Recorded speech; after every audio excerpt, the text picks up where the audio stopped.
Hello everyone, my name is Mark Edward Blanton with The Real South Africa. And I am Dr. Latasha Blanton, also with The Real South Africa. We have an amazing group trip that you will be interested in. It's with the African Diaspora News Channel, a great YouTube channel, gives you great information about what's going on in Africa. But we have a group trip featuring Phil Scott, the host. And the trip is going to take place on March 16th through the 25th. It's going to go to Johannesburg and Cape Town, and It's in 2022. If you're interested in traveling, please send an email to info@therealsouthafrica.com. And we'll see you here in sunny South Africa.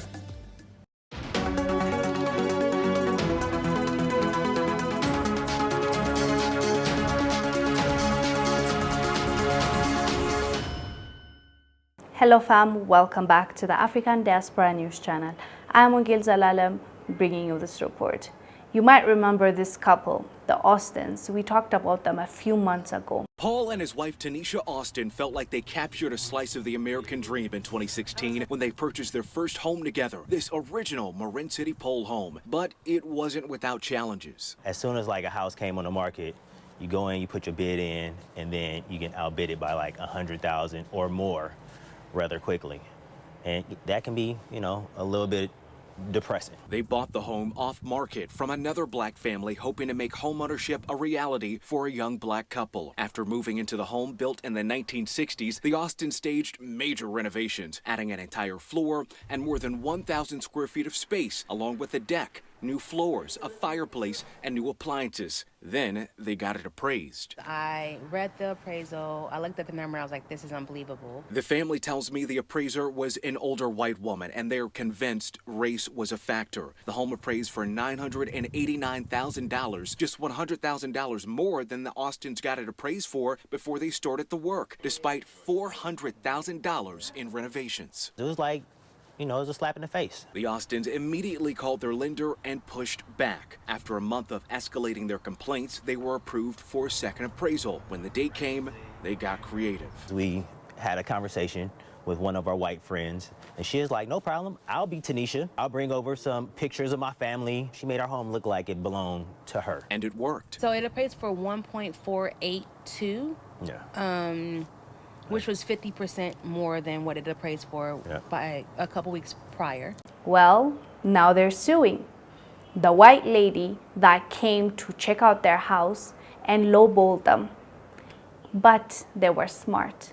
After she gave them that low amount for their house that they have invested in, they knew exactly what that house was worth. So the next time they called the appraiser, what they did was ask their white friend to pretend like it's her house. They even took out the family pictures and everything.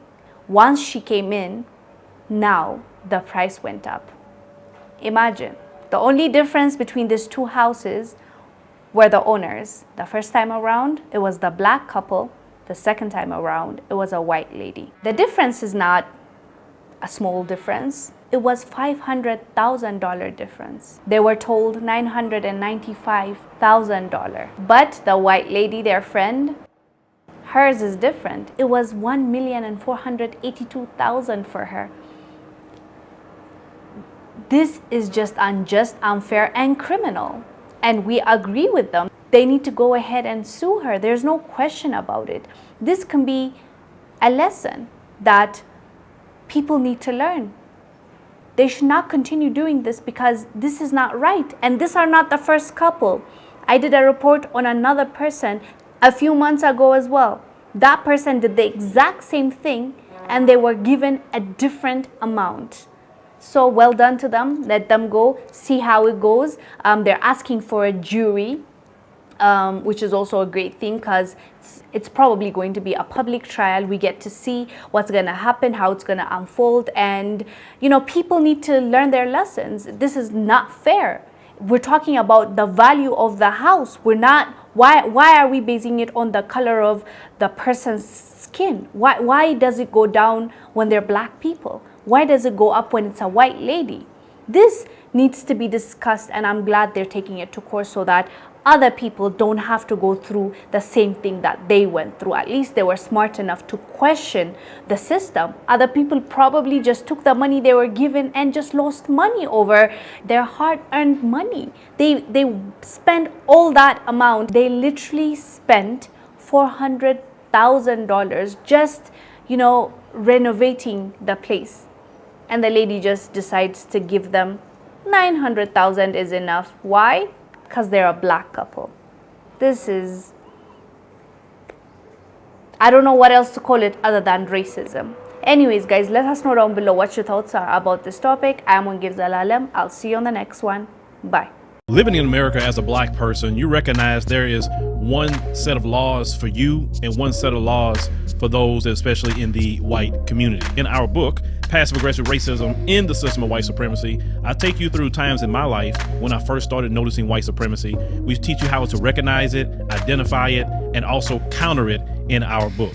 This book is a beginner's course for those that are just starting to wake up and open their eyes to see the system of white supremacy. As a black American person, you must understand this system because this system is life or death to you. How you handle it, how you deal with it, it can affect your mental health if you don't understand this system. Pick up our book, Passive Aggressive Racism and the System of White Supremacy, today on Amazon.